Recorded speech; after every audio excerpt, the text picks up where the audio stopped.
Let me say this clearly, because most people never hear it this way. Psychological operations aren't about brainwashing. Nobody needs to force you to believe anything anymore. They just shape the world around you so your choices reliably land where the system wants them to. You still think you're choosing. That's the trick. This isn't happening in secret bunkers or war rooms. It's happening through language, institutions, policies, and incentives every single day. And most people never notice it.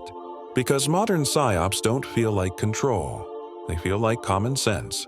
The first layer is narrative framing. The system decides what words are allowed and which ones aren't. It decides how problems are described before you ever get a chance to think. Once language is controlled, thinking is constrained. If you don't have words that accurately describe your experience, you can't defend yourself. You can't even explain what's wrong, sometimes not even to yourself. That's design. Next comes moral labeling. Good versus bad. Compliant versus resistant. Responsible versus irresponsible. These labels do something powerful. They make people police themselves. Most people aren't controlled by force. They're controlled by shame. Once you accept a label, you start modifying your behavior. Not because it's right, but because you're afraid of being cast out. Social exile is the modern threat, and it works incredibly well. Then there's authority laundering. The system rarely tells you what to do directly.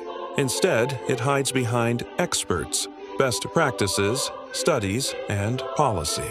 So when something harms you, it doesn't feel personal. It feels inevitable, like there was no alternative, like nobody is responsible. That's how accountability disappears. Then comes reward and punishment conditioning. If you comply, you get relief, approval, access. If you resist, you get stress, isolation, penalties. Over time, people stop asking, "Is this true?" and start asking, "What response keeps me safe?" That's the moment identity collapses into compliance. At that point, the system doesn't need force. You're doing the work for it. Another powerful tactic is manufactured consensus. You hear the same message from media, from professionals, from social platforms, from peers. Eventually, it feels like everyone agrees. And when everyone seems to agree, disagreement starts to feel insane, even when you're right. That's when silence becomes survival. Here's the reason most people never realize any of this is happening. Psyops done to feel like oppression. They feel like, maybe I'm just weak. Maybe this is my fault. Maybe I'm the problem. And that is the most dangerous psyop of all. Convincing people that their suffering is personal, their failure is individual, their resistance is pathology. Once that belief is installed, no enforcement is needed. The system doesn't have to silence you. You silence yourself. Now here's the part nobody warns you about. When someone starts to see through this, the first feeling isn't peace. It's anger, confusion, disorientation.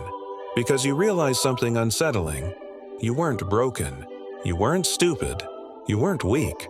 You were operating inside a rigged psychological environment.